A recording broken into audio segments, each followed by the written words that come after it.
Olá, amigos do canal Vista Pátria, aqui quem fala é Alan Frutuoso e a Rússia, mais uma vez, aí dá provas, né, de que não é um país democrático.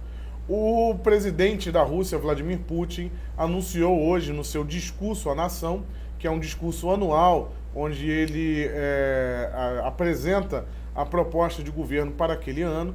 Ele anunciou um referendo aí para realizar reformas constitucionais e óbvio que o Vladimir Putin já está fazendo aí, né, o seu futuro. E eu vou explicar justamente o que está acontecendo aí, porque algumas interpretações estão saindo um tanto rasas, principalmente aí na imprensa brasileira. Antes, só lembrar para vocês, o parceiro aqui do canal, Instituto Borborema, mais de 20 cursos para vocês ajudarem o canal e ajudarem também o Instituto Borborema, todos com preços muito acessíveis, fixado no primeiro comentário aqui embaixo. Vamos lá. O Vladimir Putin ele domina a Rússia desde 1999, né? Apesar daquele ano ali ainda ser, né, da presidência do Boris Yeltsin. Na verdade, o Boris Yeltsin já estava muito doente e o Putin acabou ali ficando como interino e já passou a comandar a Rússia naquele momento. Em 2000 ele é eleito presidente. Para quem tiver curiosidade aí sobre a história do Putin, tem uma série aqui no canal onde eu falo aí sobre a ascensão do Vladimir Putin, dividido aí em 5 capítulos. Desde aquela época, o Putin ele sempre readequa a estrutura do poder para poder se perpetuar. A Constituição russa, naquele momento, quando o Putin chegou ao poder, ela permitia mandatos de 4 anos para presidente, com uma possibilidade de uma reeleição, não podendo ter um terceiro mandato consecutivo. E óbvio que o Vladimir Putin, ele não só deu um jeito nessa questão, como ele readequou a máquina pública para poder se perpetuar no poder. E quando a gente fala de perpetuação no poder, de geralmente tiranos, né, como Putin, Maduro, entre outros, sempre tem um interesse ali de acobertar, né, as próprias falcatruas, acobertar, né, os próprios crimes que são cometidos durante o mandato, que no caso da saída do poder, aquilo ali poderia acabar sendo investigado e ser trazido à luz, o que poderia acabar numa cadeia para o próprio Vladimir Putin, diante de tantos crimes aí, financeiros, crimes de guerra, entre outros, que o Vladimir Putin já cometeu. Então, a sustentação dele no poder, a sua perpetuação no poder, é uma questão não só de poder, mas de sobrevivência também, né? Caso aí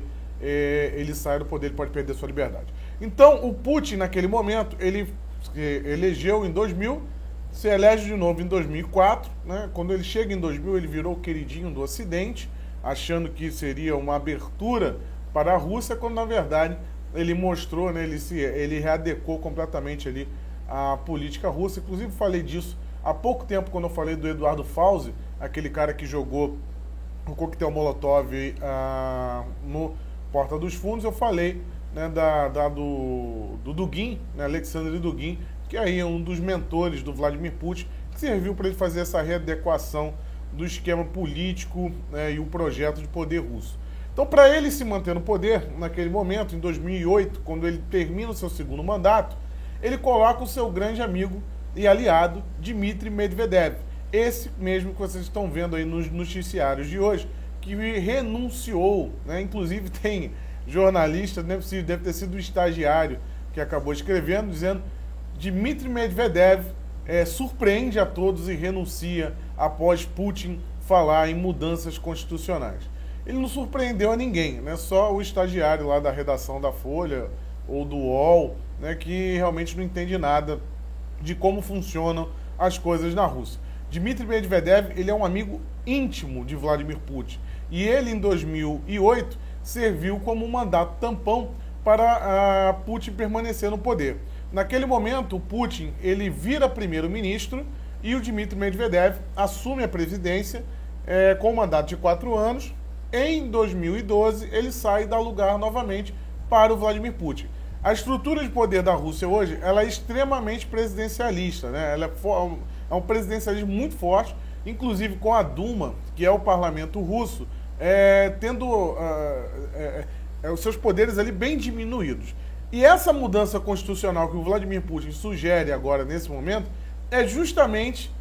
ataca justamente nesse sentido aí, o parlamento.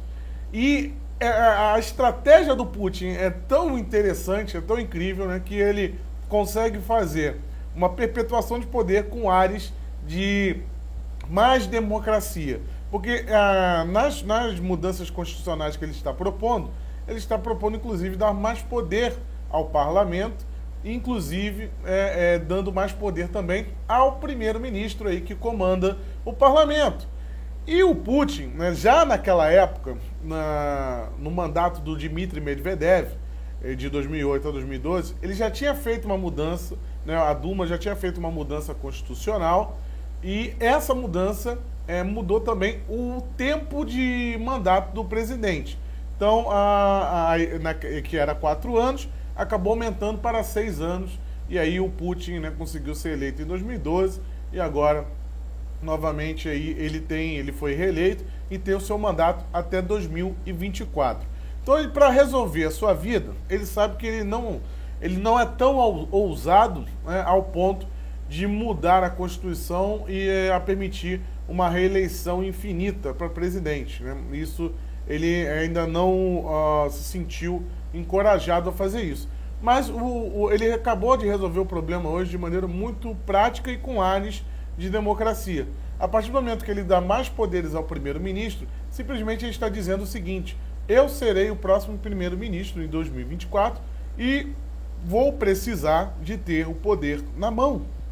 Então, o que ele está fazendo é basicamente esvaziar os poderes do presidente da República e mandar esses poderes aí para o primeiro-ministro, né? Inclusive, no seu discurso, ele acabou dizendo que não quer transformar a Rússia num parlamentarismo, que o presidencialismo ainda continuaria vigente, mas a própria forma de escolha de primeiro-ministro, né, que ele quer dar uma autonomia para a Duma, para o parlamento, indica aí que ele quer concentrar os poderes no cargo de primeiro-ministro, cargo esse que ele vai assumir e cargo que ele pode ficar indefinidamente, né, diferente do cargo de presidente da República. Então ele está conseguindo aí, né, fazer uma mudança estratégica, né, que vai permitir aí que ele mantenha o seu poder na mão e ainda passa ares de democracia. Realmente muito interessante a estratégia do Vladimir Putin. Então o Dmitry Medvedev, que renunciou hoje, né, que gerou surpresa aí,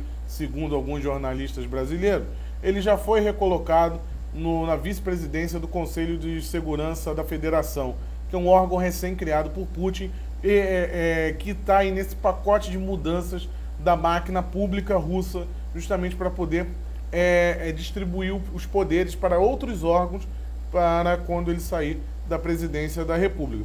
Quem assumiu foi Mikhail Mishustin, esse é o novo primeiro-ministro aí do Vladimir Putin, né, da Rússia, que vai ter o papel aí, o comandar o parlamento durante os próximos anos, até 2024. E claro que o Dmitry Medvedev, o seu grande amigo do peito, já foi recolocado num cargo estratégico também aí para a Rússia. Então esse é o modus operandi russo. Como eu falei, o referendo, né, para as reformas constitucionais obviamente será aprovado, né, mediante a fraude. O Putin sempre age diante de fraude. As primeiras eleições do Putin ele ganhou com bastante popularidade, mas já desde o governo de Dmitry Medvedev, de 2008 para 2012, Putin perdeu popularidade. Para ele ser eleito em 2012, foi necessário muitas fraudes, né? As fraudes na Rússia, o sistema eleitoral, inclusive, câmeras filmaram, né, as pessoas inserindo mais de 20 cédulas dentro das urnas, né, e foram colocadas câmeras escondidas em colégios e acabaram flagrando, e mesmo assim a eleição não foi impugnada, não foi cancelada, e o Putin conseguiu ganhar do mesmo jeito. A sua última reeleição, a sua popularidade já estava mais em baixa ainda, inclusive com muitos protestos de rua, que são obviamente aí suprimidos pela força policial. E a oposição, né, os nomes aí que poderiam concorrer com Putin, sempre acabam morrendo, né, de um jeito ou de outro, ou é morto, ou é preso, ou é exilado. Então, o último caso aí teve um grande político proeminente de oposição que acabou sendo morto a tiros na porta do Kremlin e, curiosamente, a gravação, a câmera da frente do Kremlin sumiu. Ninguém conseguiu ver a imagem do assassinato do opositor de Putin. Então essas coisas acontecem na Rússia e dificilmente ele vai largar o poder, como eu falei, porque não é só pelo poder também, é uma questão de sobrevivência e manter tudo isso que ele já conquistou e já construiu, que poderia ser colocado abaixo aí caso algum presidente pró-Ocidente surgisse aí nesse meio. E vale lembrar também que a segunda força na Rússia, hoje em dia, em termos partidários, é o velho Partido Comunista Russo, tá? Inclusive com a bandeirinha soviética, né? Eles são a segunda bancada da Duma, então o comunismo não está morto não na Rússia, tá? Mas como Putin preferiu readequar o modelo, eles acabam ficando mais arcaicos. Essa é a realidade, queria só trazer, contextualizar aí essa movimentação na Rússia, que não teve surpresa nenhuma, tá tudo combinado, um jogo de cartas marcadas aí entre o atual governo, né, o Dmitry Medvedev e o próprio Vladimir Putin para se perpetuar no poder. Fala Frutuoso, para o canal Vista se inscreva no canal, ative o sininho, se puder ser um apoiador do canal, aqui na descrição do vídeo você vai encontrar o link do Apoia-se do Vista Pátria, só entrar lá e poder apoiar. Quem quiser fazer uma doação direta, tem também a conta corrente aqui embaixo para poder ajudar o canal. E não deixe de ver os cursos do Instituto Borborema. Forte abraço a todos, tchau, tchau.